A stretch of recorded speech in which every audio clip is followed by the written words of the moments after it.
I'm Karen Hartglass. You're listening to It's All About Food. I'm really excited because I have with me two people from a very beautiful, lovely, love-filled place that I've actually been to in Costa Rica, Lands in Love. And I have Rona Stein and Nama Arian. Yes? Very good. Welcome. How are you both doing? Very well, thank you. Yeah, we're doing good. It's a lovely day today here. Yeah. It's a beautiful day. Your space is beautiful. I will never forget it.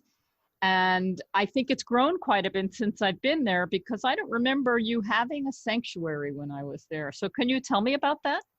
If you were here in the real beginning, it was starting. That was the frame. We came here with the intention. We didn't came with intention to have a sanctuary. We came from Israel 16 years ago with our pets, and our goal was to have an animal-friendly zone, to be vegetarian or vegan and show people that you don't have to eat animals in order to have a lovely, fulfilling food. It sounds like some of your animals want to be a part of this conversation. Yes, they are. Dogs just around the... I think my listeners like to hear that kind of noise. It's real. We have 450 of this noise now in our place. 450? Yeah, of this noise. We have 350 of others and others and others. We have 1,000 animals in total. Wow. Okay, first, let me know why you started. You all came from Israel, about 18 of you, I think? We're 16. 16 friends. We are friends for ages, many years, and we had a dream to live together. And as I said, to have an animal-friendly place. And in Israel, it was difficult to open a place. So we started looking around the world. And to make a long story short, we found ourselves in Costa Rica. We came here with all of our pets from Israel, which back then were 50 cats and 25 dogs or something like this. All of them are not with us anymore out of age, definitely. Yeah. But the last one died just a little while ago. He died at the age of 22 or something like that. Right. Now, in addition to dogs and cats, you have a sanctuary, and what other kinds of animals can we find there? The real sanctuary is the dogs and cats. I mean, we mend dogs and cats that come here usually ill, molested, injured, and they live here and they're all get the best medical attention, the best food, whatever they need. And some I even cook for in the kitchen. Other animals are fun, but we obviously take good care of them as well. And that's horses, sheep.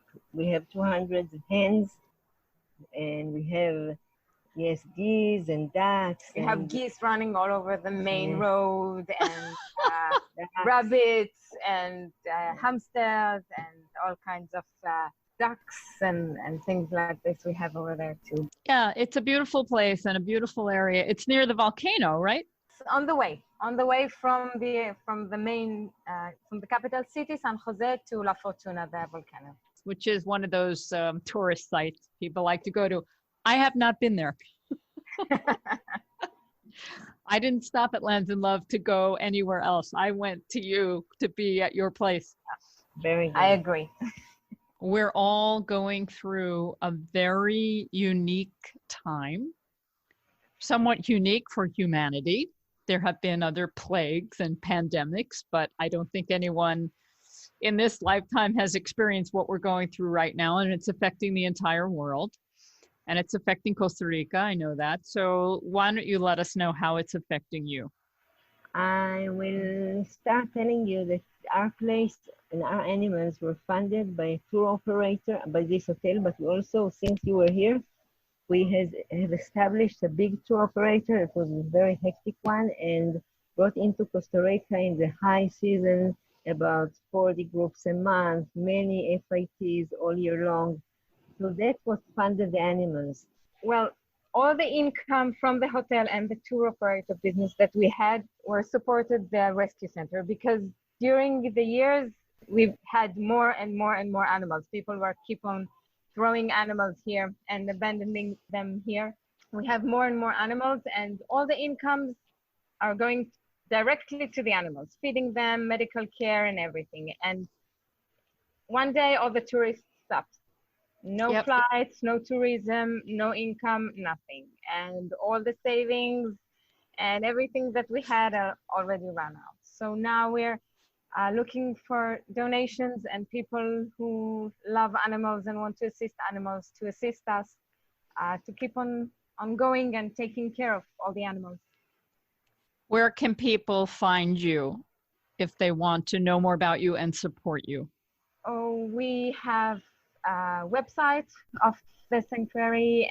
We have Instagram page and Facebook page that you can follow up with stories and telling of the everyday life here, of special treatments or newcomers, 5 kittens in a box 5 days ago, or a dog after car accident 2 days ago, and all things like this. So they can follow and see what we do and be a part of it, even if they cannot come here directly. Okay, I'll include links to your sites on my page.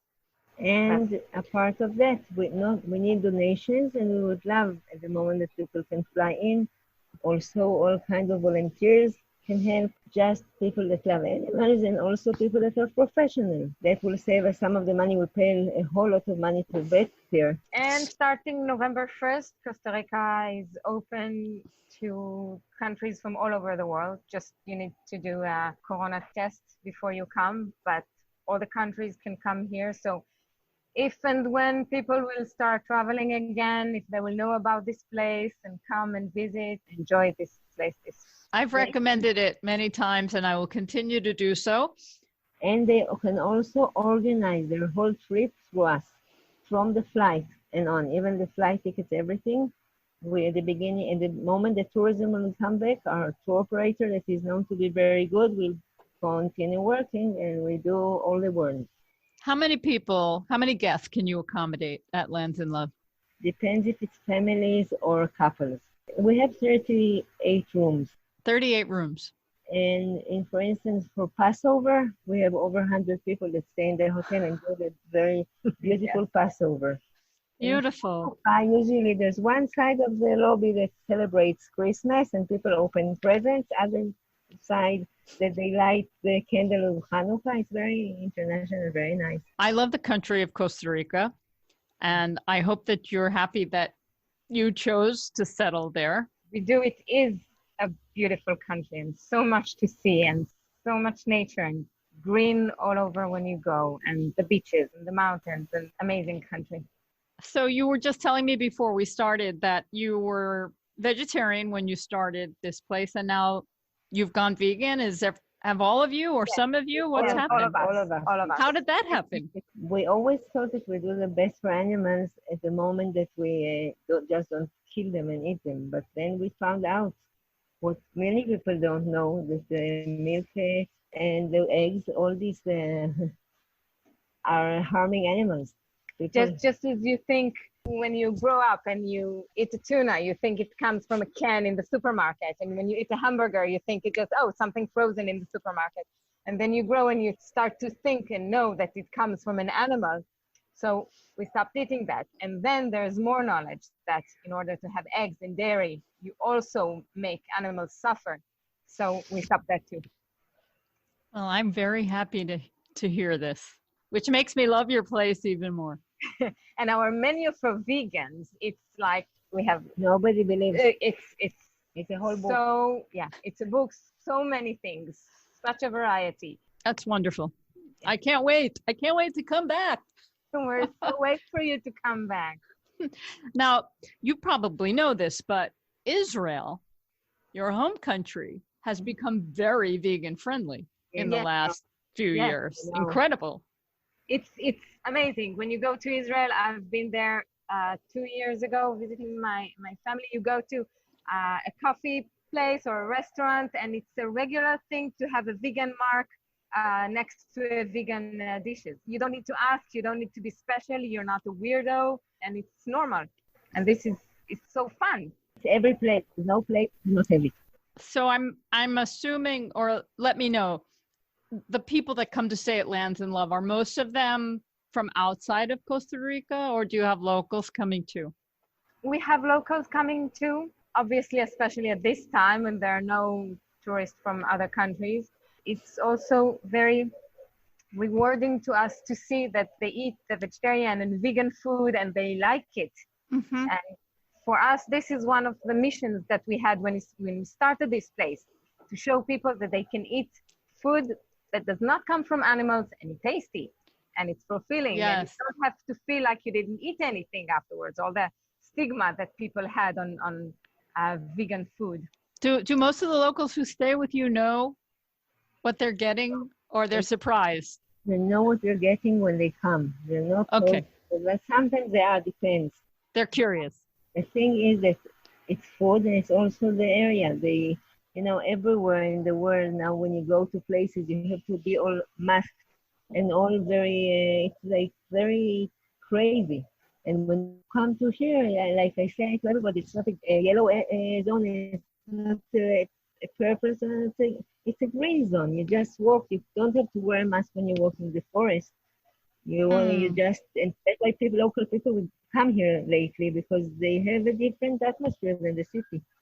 That's nice. Now, can you give me just an idea of what vegan items you serve on the menu? Is it Israeli style, Costa Rica style? Is it a bit of everything? What do you have? We have first of all, we have a very big variety of breakfast, and all the normal breakfast that you get, American breakfast, Israeli breakfast, and morning burrito. Everywhere that there's usually an egg, there would be a chickpea omelette or a scrambled or tofu. We treat it like shakshuka, if you know it's shakshuka with tofu and everything. Then in the main dishes, there is a big Israeli section. There's a big Asian chef section with all the pad thai and sushi and Chinese and Cantonese rice. Then there is the Mexican, very good Mexican food, burrito, taco. We also have a lot of stuff that is gluten-free. As we are part of being vegan, we're also big gluten-free out of choice. So people that have to eat gluten-free also find themselves with a big menu and a big variety. Then there's also obviously sweets, because you can't do with no sweets. Nama is making vegan chocolate. Lovely. We make cakes and desserts of it, and then we have great shakes. Everyone that passes here and have a vegan shake dies. Okay, I'm getting very hungry. Back to the point of this conversation, other than letting people know about this wonderful place, but about the sanctuary and about your needs, because there are how many hundreds of animals right now? We have 300 cats and about 450 dogs, in addition to the horses and ducks and all the things that we say, sheep and rabbits and all the other animals that we have. And you need help. Yes. We really need help. We're very... We take care of them from all of our hearts. We give them such love and care. This is our purpose. Goal. This is what we wanted to do. This is what got us all together. And maybe it's selfish to say, but we do quite a good job at it. taking care of everyone. Each has a name. Each has its own personality. I personally take care of 200 cats. I know everyone by name, by nature, by personality, by disease, by special things that they like to do. We really, really do it with lots of love, and all of our hearts goes into it, into the animals, into taking care of it. So it's the animals, it's our life project, it's our souls, it's their souls, it's their well-being. So for us, it's everything. As they come here, many of them come ill or after injuries. The need of the veterinary, of the vet is big, and we take them, we don't think twice. When an animal needs a medical care, we'll take them to medical care. It's a no-killing shelter, so we take care of them until the end. And for us, it's very frustrating to think that these things might end, or our animals would not be taken care as well as we take care of them. Well, I am going to share your story with everyone that I know. Thank you very much. I sincerely hope to visit very soon. We hope so too, and we hope more people will come and see this place, and we hope that people all over the world are taking care of their animals and not deserting them just because of these hard times, probably financially hard for everyone. Okay. Shalom. Shalom, and Rona and Nama. thank you very much. Okay. Take care. Thanks for taking the time to speak with me. Thank you so much for your Okay. Bye. Bye-bye. Don't you love that? When we can talk to people around the world. I just really appreciate the opportunity to speak with Nama and Rona from Lands in Love. And now I have another guest, Jeff Miller. He is an associate professor of hospitality management at Colorado State University. He is the co-author of Food Studies, An Introduction to Research Methods, and was named Culinary Educator of the Year in 2017. We're here to talk about one of the edible series books with Reaction Books called Avocado, A Global History. And I can't wait to bite into this. Thanks for joining me, Jeff. Thanks for having me. I appreciate being here. I read your book and I really enjoyed it. It's a lovely story. It has a lot of interesting information. And so many of us love the avocado that it was just wonderful reading about it. There are some good stories. There are some scary stories. Yeah. And sure. Just like any food, I love to say that every food has its story. And the avocado is a fascinating one. So let's just dive in. I've made a few notes. I'm just wondering, why did Reaction Books choose you to write about the avocado? I was at the Oxford Symposium on Food and Drink a few years ago, and we were having dinner. And the series editor is an old friend of mine, Andy Smith, and I was eating with him and Michael Lehman, who's the publisher of Reaction Books. And Michael just said kind of offhandedly, the avocado is an interesting topic. I don't know how we got on it. He said, that's interesting. Somebody should do a book on it. He had published a number of these. And so I went back to Colorado after the symposium was over and cobbled together a proposal and sent it off, and it was accepted. Very nice. And I hope you've enjoyed the journey. It was an interesting topic to write about.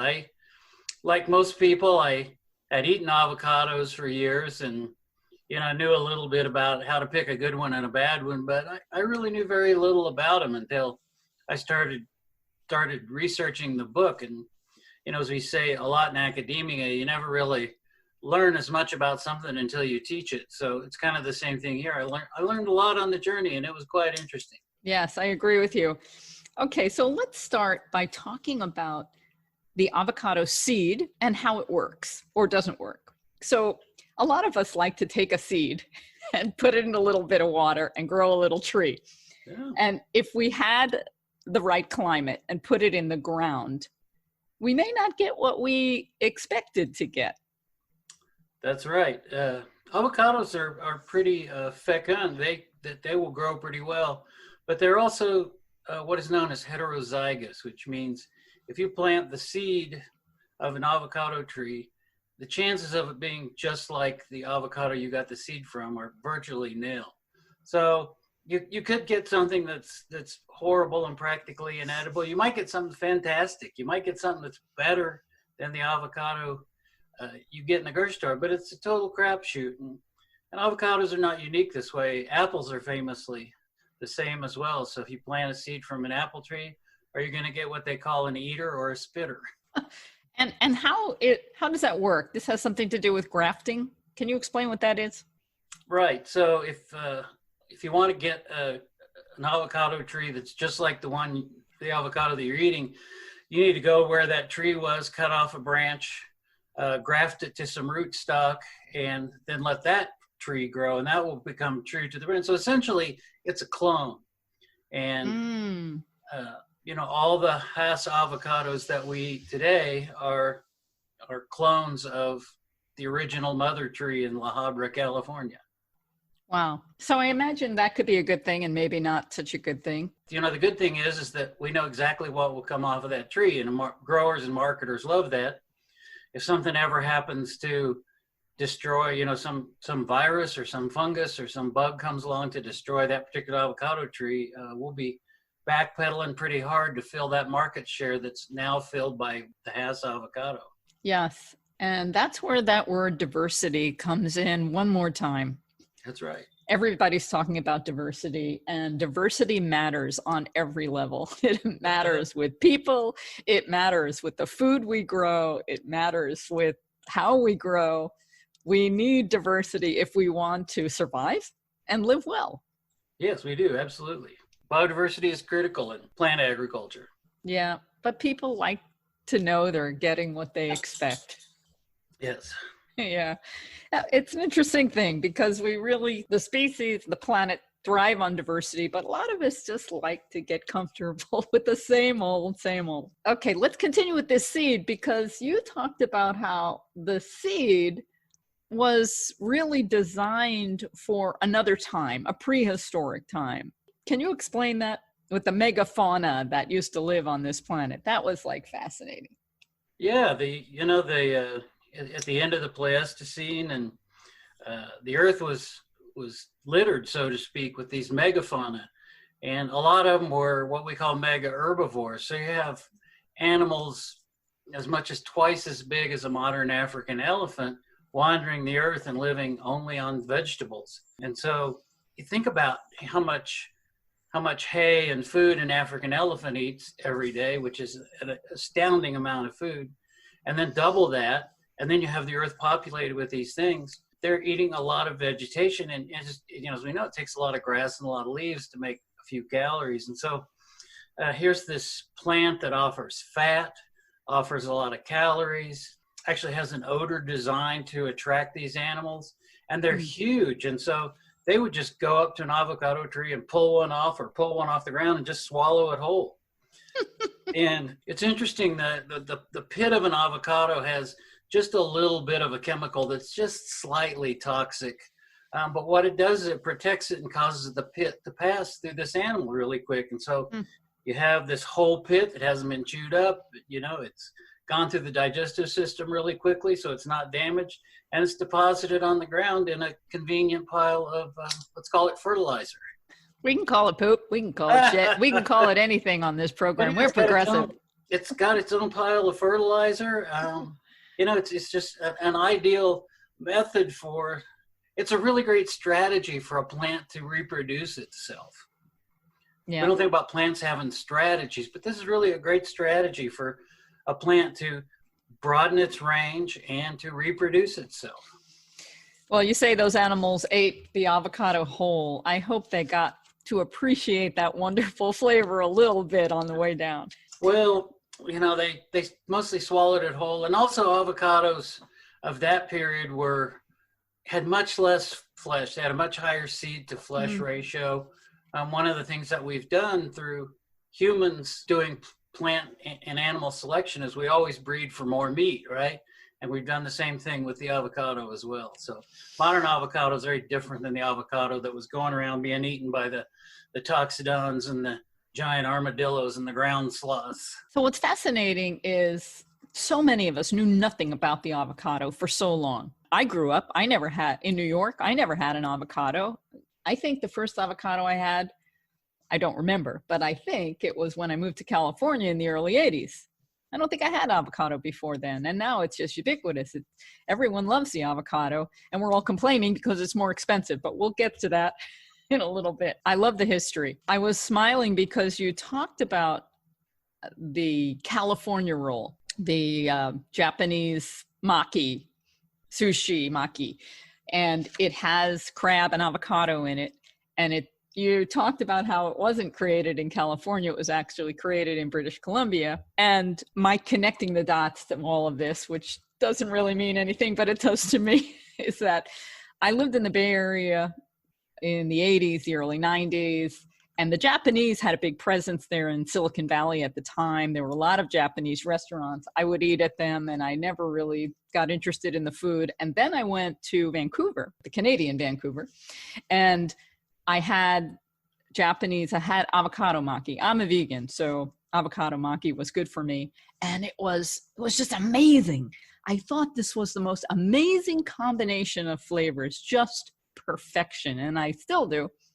And it's just interesting that they specialized a little bit in that area. It's an interesting product that goes well with sushi, being the sushi rice, being starchy and and sweet with a little vinegar, and then you know have that mouth coating fattiness of the avocado. It's a good combination, and Oh you my know it was God. originally used in sushi to replace really expensive tuna belly, which is also very fatty and creamy. So somebody said, "Oh, I can't afford, tuna belly. What can I substitute for it?" And what they came up with was probably wildly more popular than anything they'd have served with tuna belly and when it was created in the 70s. You mentioned, and this like put a little light of concern up for me.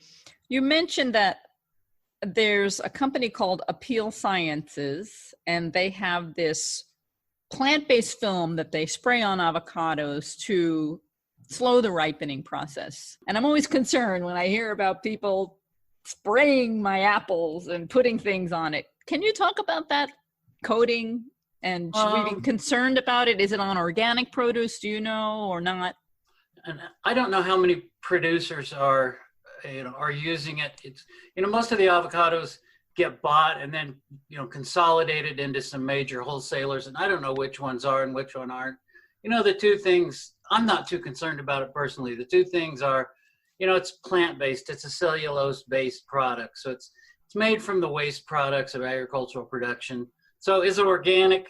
Hard to say. Probably not, considering the multitude of sources that they're sourcing for the scraps.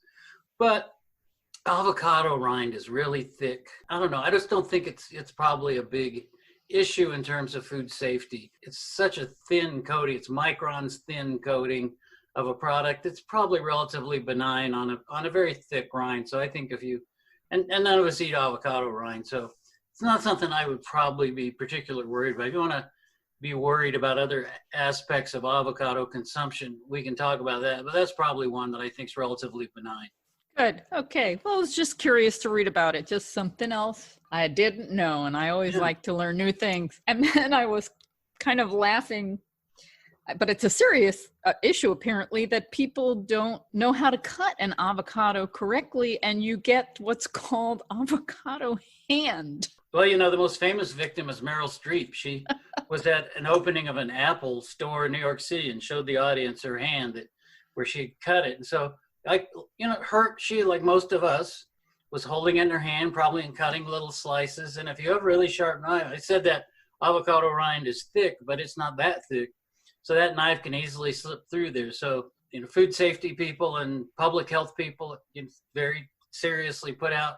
The British actually have a whole warning that they've posted about put the avocado on the counter and slice it on the counter and be really careful, because we do see people coming in to the emergency rooms nearly every day with cut hands from slicing avocados in their hands. Okay, everybody, I hope you appreciate that tip. That's right. I use a cutting board. I put the avocado on a cutting board, I slice it in half, I knock the pit with the knife and pull it out, and then I scoop it out with a spoon, and then I slice it on the board. I try to be good. I'm a trained chef, so I tell myself that I'm better than the average person on the street when it comes to slicing avocados, but I know I'll get my comeuppance someday. Let's get to some serious issues regarding avocado. It's a delicious food. So many of us love it and use it in so many different ways, but it has its dark side, unfortunately. I was talking to Tom Philpott last week. He has a book out called Perilous Bounty, and we were talking about farming, agriculture, specifically in California, and the issue with water is really frightening, not only in terms of droughts and fires, which we're seeing right now, but also a potential big flood that's supposed to be coming in the next 20 years. So avocado is one of those big water suckers. Yes. In California, we talk about almond production, and we use almonds kind of as the poster child for extravagant water use. But that avocado that you have on your cutting board is taking about a bathtub full of water to produce. When you grow it in sub-Saharan Africa, where there's plenty of rainfall, or you grow it in Michoacan, where it's from, where there's enough natural rainfall, that's not a big issue. When you grow it, in certain parts of California that require lots of irrigation, probably even worse is how much irrigation it takes to grow them in Australia, where they're also very popular, and there's a big avocado industry. you divert a lot of water to avocado production. Water is definitely one of the issues. In fact, in California, I hear, this is somewhat anecdotal, but I hear that actually some people are taking their avocado orchards out and replacing them with strawberry fields because they're a little less resource intensive, both for water, but also for labor. You still kind of almost have to go pick avocados by hand, more or less. And so it's a lot of labor to get that. That's why an avocado still costs $1. Wow, it costs more than $1. It costs about $2 in New York. Okay. Sometimes we don't get them. Now, in addition to water, there are other issues. Of course, there's agricultural chemicals, and they're wreaking havoc, especially on the farmers and their families. But can we talk about Mexico and the cartels that are involved with growing avocado? This is the most terrific, I think, of the avocado story.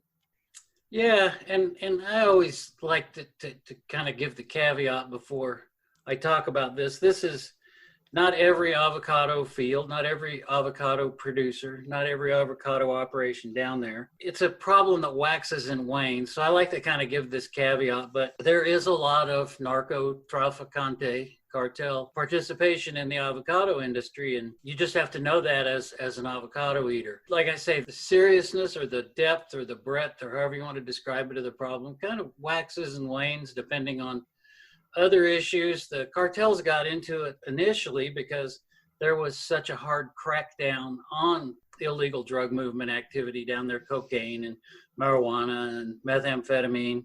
So during one of these periodic crackdowns, they decided to get into a little bit of extortion based on the avocado business, which was booming down there.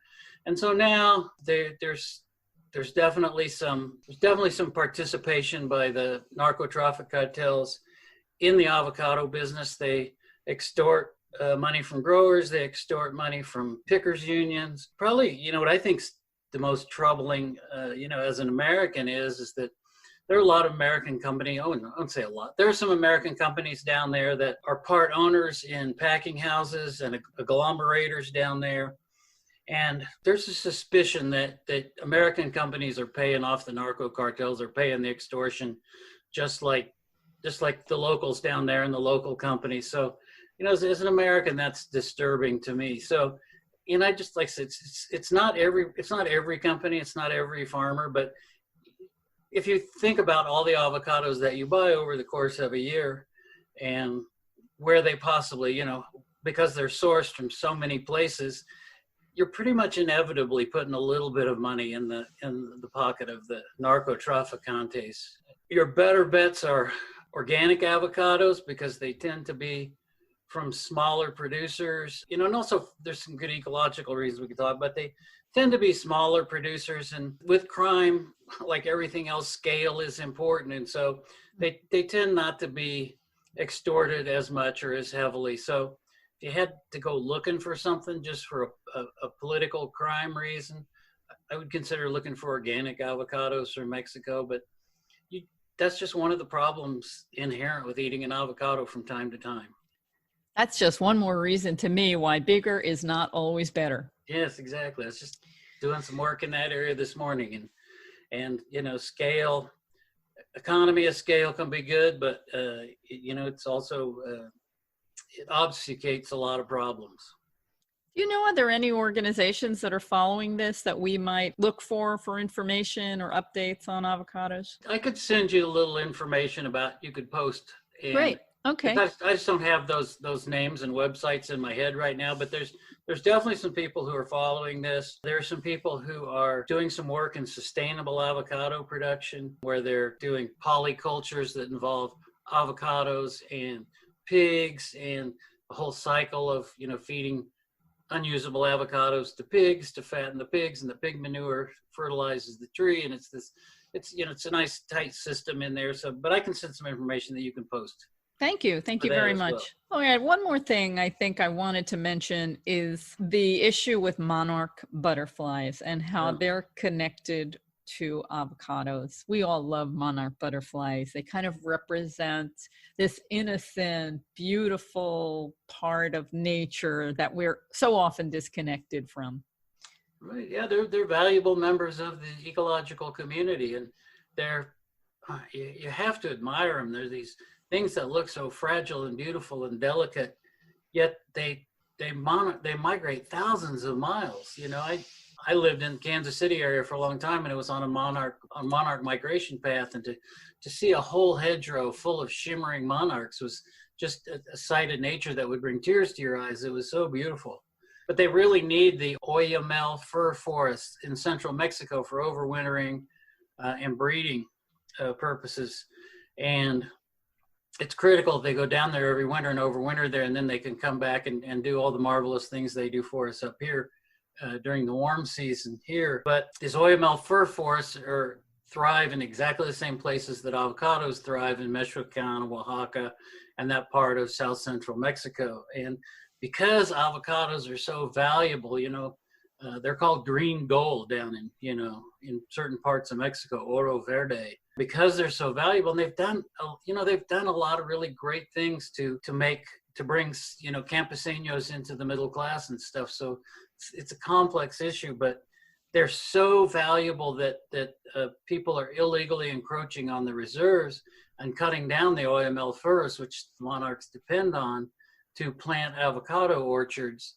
And so, because, you know, they're so lucrative and people down there need money, and the Mexican government has a very hard time enforcing ecological regulations down there.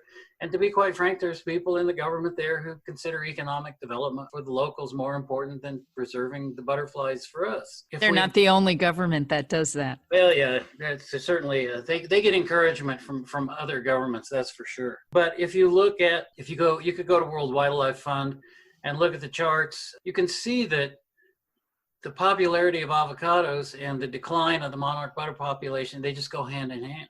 It's hard to make, you know, it's correlative, it's not causal, but it's hard to make any other conclusion when you look at statistics like that. What else? And there's not an increase in the use of pesticides. We're not putting up nets at the border and catching them. What else could explain this massive, you know, if somebody's got a better explanation, I would like to hear it. In addition, Mexico is, you wrote, the largest producer of avocados, and they used to be the leader in consuming avocados, but they're not anymore. This is a story we've heard a lot about a number of different foods. And Sure. They become popular in a certain country and then they export them. They become too expensive for the locals to consume them. Yeah, as we see this, like the story with quinoa and so many things that we've seen. Exactly. In Bolivia. You know, it's great. It's a dense source of calories. It's fairly healthy. It's a great food source for people in central Mexico, especially. But they've become so valuable to export. They can get more for an export avocado at we would consider a very low wholesale price, and they can get for it retail in the market there. So, you know, for the people who want dollars, who want to make money from export, it makes much more sense to send them here. We take when I say we, the United States, we take most of the avocados that come out of Mexico. So it makes more sense if you want to make money to send them up here and send them to us rather than sell them on the local market. And it takes quite a bit of a daily minimum wage in Mexico to buy avocados now. So in the areas where they grow pretty well, there are a lot of smallholders still have an avocado tree in the yard. And so they haven't disappeared, but for the urban worker, especially who doesn't make very much money, may not have a place to grow any food, it's a food source that provides a lot of energy-dense calories that's no longer available to them. So should we be trying to consume avocados that just come from the United States if we live here in the U.S.? Well, I mean, I hate to be prescriptive about other people's behaviors. I can tell you what I do, and you can kind of cue your own behavior from there. But two things happened while I was writing this book. Is I found out all this information about avocados, which kind of soured me a little bit on them. I still enjoy avocados, although not as much as I used to. And partly it's I had to test those recipes over and over again in the back of the book. And by the time I'd done all that, I was kind of off avocados for a while anyhow. But I try and buy American avocados. If in my store, you know, they're available, I don't know, maybe 4 months a year. So I try and buy American. I'll be honest, I occasionally buy Mexican avocado, but I don't very much anymore. And so I look for organic avocados whenever I can. You know, they do spray some pretty terrible stuff around avocado orchards in this country and in Mexico and anywhere in the world, really, that they grow them. But I've cut way back on my consumption of them, generally speaking. You know, possibly it's over familiarity from writing the book, but so that's my thing. I look for American avocados when I can. I look for organic avocados always, and I just eat less of them. I think sometimes it's okay to think about things as a seasonal treat, a seasonal fare. You know, one of the things that has happened, and you've probably had many guests on your show talk about, you know, we've gotten away from seasonality as a concept in food, and you know, we think that it's our right to have. I live in Colorado, and we think it's our right to have strawberries in January in Colorado. Maybe we need to think about, we eat avocados for 3 or 4 months a year when, you know, Definitely. from September to December when they're in season, and then we give them up the rest of the time. Definitely. Well, we're going to have to change. Either we're going to do it voluntarily or the climate is going to make us change. Yeah, climate change is going to affect avocados, that's for sure. It's affecting strawberries, all food. It's going to affect everything. Stay tuned. I think we're going to have to eat a lot more rutabagas. Thank goodness I like rutabagas. Rutabagas. Okay, I like them too. They're good in soup. They're great in everything. I think it's the most underappreciated vegetable on the planet. Mm-hmm. I wanted to give some credit to the artwork in the book. Not sure if you were involved with that at all, but I really enjoyed looking at some of the drawings as well as some of the old posters, the agricultural posters from the early 1900s. Oh, yeah. I love those. And there was also a picture of a chocolate cake with avocado buttercream. And when I looked in the back, I noticed it was from the Vegan Feast Catering. So I'm assuming it was a vegan cake, which made me very excited. Yeah. But it looked so good. You know, for a long time, especially in colonial era Mexico, avocados were known as poor man's butter. And they were used as, it was used as a butter substitute for a lot of things. And so it makes a lot of sense. You could put it in a cake and use it for butter, use it for buttercream frosting, assuming you like green buttercream frosting. I've seen it used in so many wonderful recipes, and you have a few in the back of the book. I love the avocado. I will try and do my part and eat more seasonally and locally with the avocado along with everything else, because it just makes more sense. And I think I might enjoy the avocado even more than I do now. I think, you know, you give it a break for a little while, you come back and you really appreciate how much you love it. And I know the avocado is ubiquitous today, and I'm not, you know, I don't flatter myself that I'm going to change a lot of people's behaviors, but I hope getting the word out there helps a little bit. And, you know, it's, as I say in the book, it's kind of a unicorn food. Everybody thinks it's like the ideal food. I used to think, you know, when people think, what would the one food be that you would take on a deserted island if there was only one thing? And for a while it was the avocado, but I passed on that. Now, for me, it's the garbanzo bean. You know, it's interesting. I'm kind of in a garbanzo fiend phase myself right now. It's like, really great. So great, so satisfying, so versatile. I mean, if you're on a deserted island, you may not be able to do all the things that I do with the garbanzo bean now, but that would be my choice. Anyway, so there is a book from Edible Series on beans. I haven't read it yet, but I don't know if they focus on the garbanzo bean specifically. But you should read that one, because the author maybe knows more about beans than anybody in the world, and he's an incredibly charming man and very fun to talk to. Yeah, I have my copy, so I'm looking forward to reading it. Yeah. All right, Jeff Miller, thank you for taking the time to talk to me on It's All About Food. Loved your book, Avocado: A Global History. Thank you for joining me. Thank you so much for having me. Go out and have some guacamole. Okay, ole. Thank you. Right. Thank you. That was Jeff Miller, the author of Avocado: A Global History. Earlier, I spoke with Rona Stein and Nama Arian from the Hotel Lands in Love. And in Spanish, that's Tierras Enamoradas, an environmental and animal-friendly zone.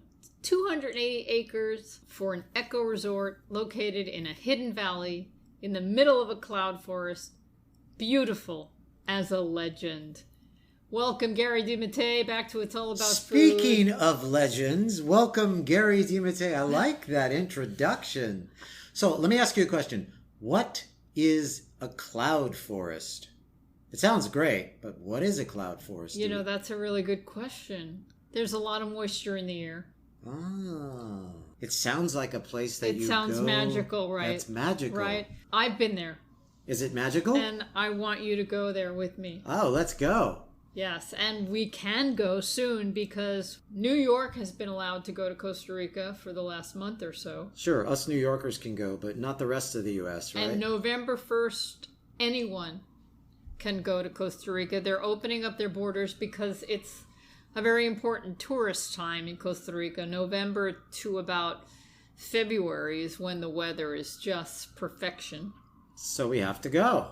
Let's go to Lands and Love. And we have to give some money to Lands and Love because they're trying to raise money because they are not only a resort, they are also, as I just learned, a rescue center for animals. Yeah, and I want to ask everybody if you are able to visit landsandlove.com and visit their rescue center page, animallove.cr.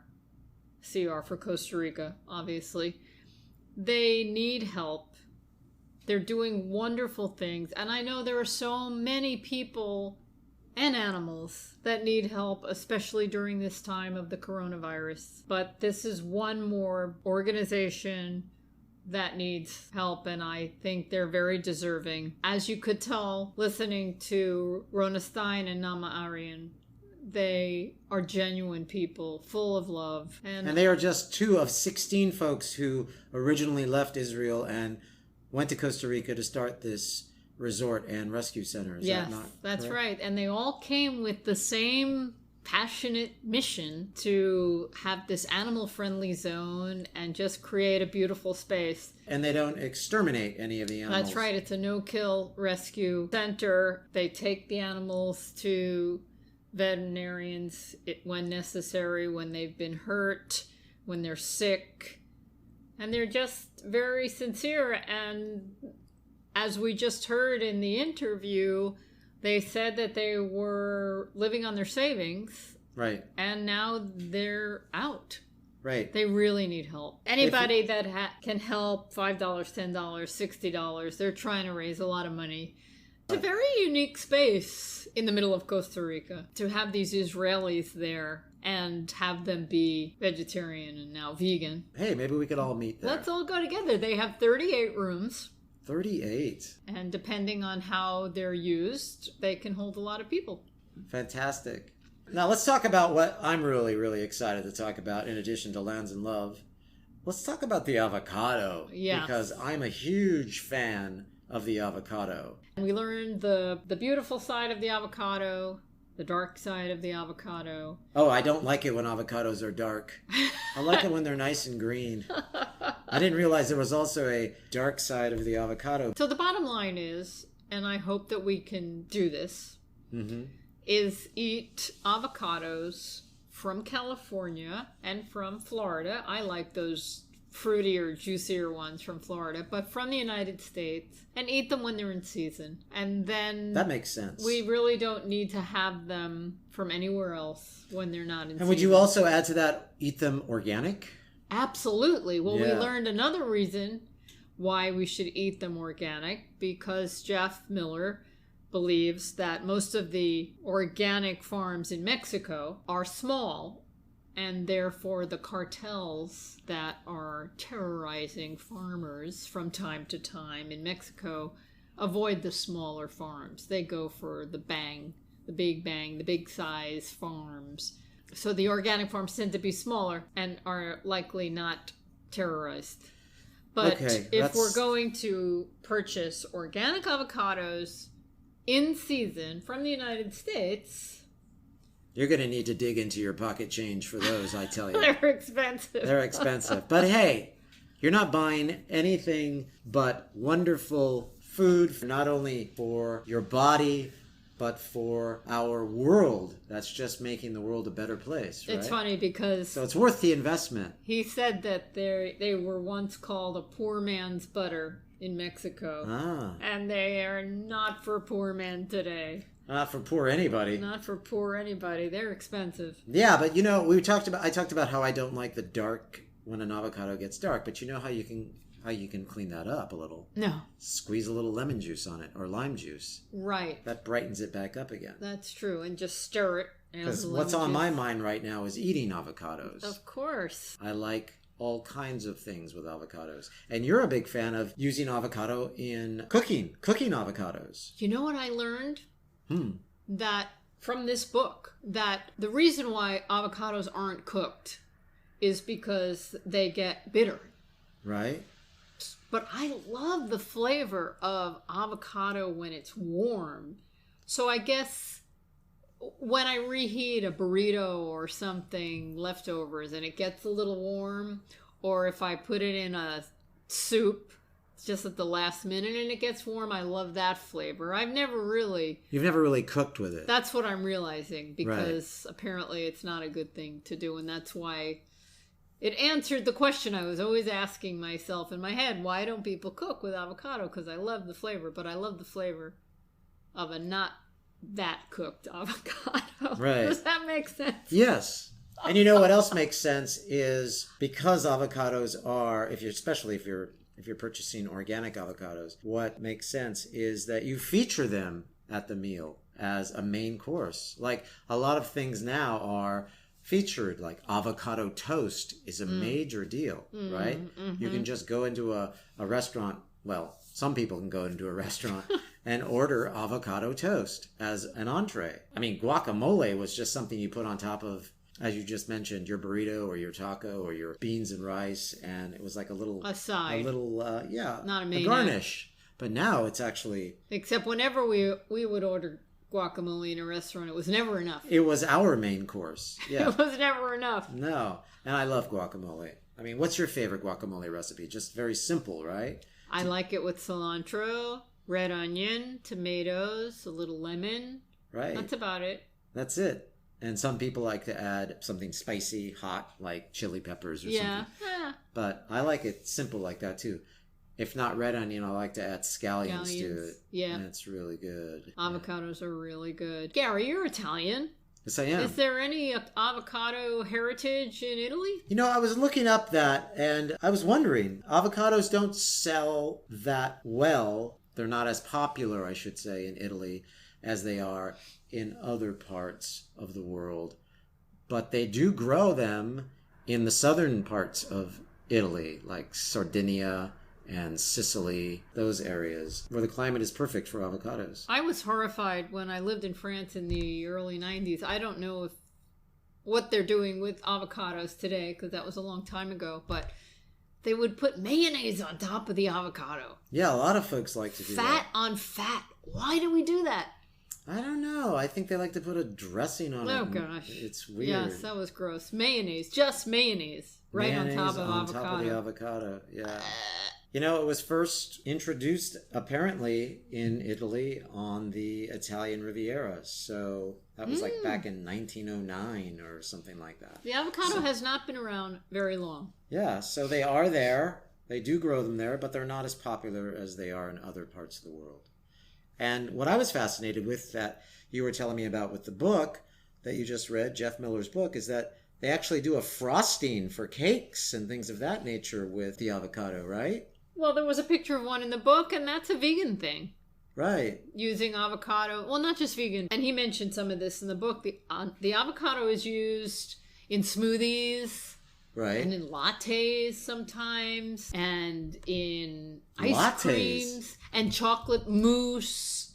Really? An avocado latte? Yes. Oh, wow. Because it's just creamy, fatty. That's amazing. Yeah. Well, it's safe to say that I love avocados. Gary loves avocados, everybody. And you grew up with them in California. Oh, absolutely. There was a lot of avocados in California. And there still are. There still are. That's most of them in the United States. You know, the thing about that is I had a lot of friends who had avocado trees in their yards, and they were referred to by the parents as a nuisance because they were just dropping hundreds and hundreds and hundreds of avocados in the driveway, and they had to keep sweeping them up. Oh my goodness, gold. And now I can't even believe that they swept them up and they put them in the lawn trimmings barrel. Oh, that's a crime. And tossed them. A crime. Can you imagine? No. I don't even want to think about it. Here's my point.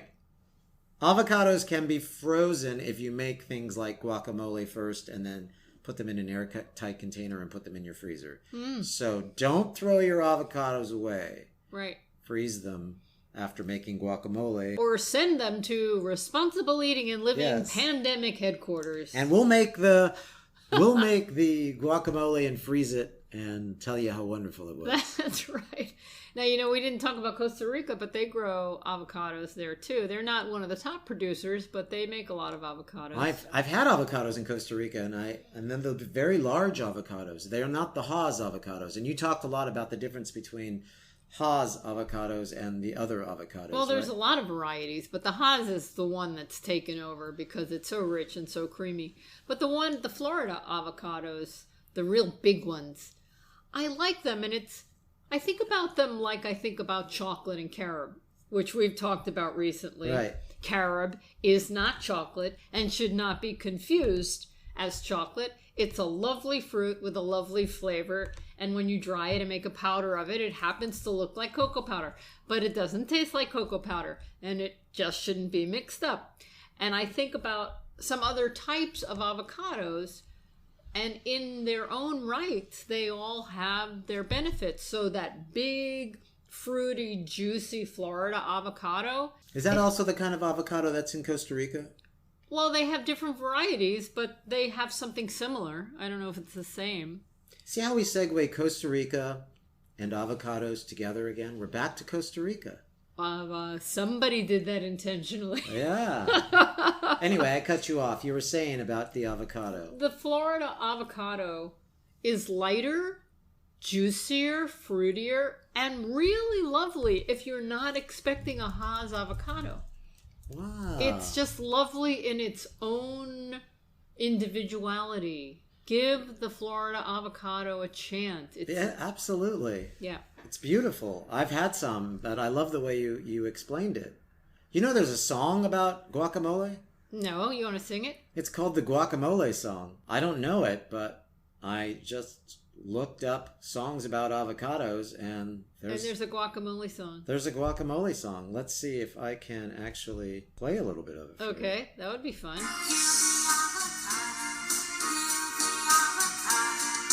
Peel the avocado, peel the avocado. Guac, guacamole, guacamole. Anyway, that's the guacamole song. That's cool. We're gonna have to add that to one of our swinging gourmet shows. Yeah, it's by Dr. Jean, and it's called the Guacamole Song. Peel the avocado. Guacamole. Everybody. Peel the avocado. Guacamole. That's a lot of fun, and we'll have to dig a little more into songs about avocado. Or not. Or not. But hey, 2 great interviews today. A lot of wonderful information. Gary, let's wrap this up. Hey, it's good to wrap it up. It is good. Let's wrap it up like we wrap up a burrito with some avocado. Yeah. In season only. In season only from the United States, if you can. Thank you, everybody, for listening. And please don't forget, Lands in Love.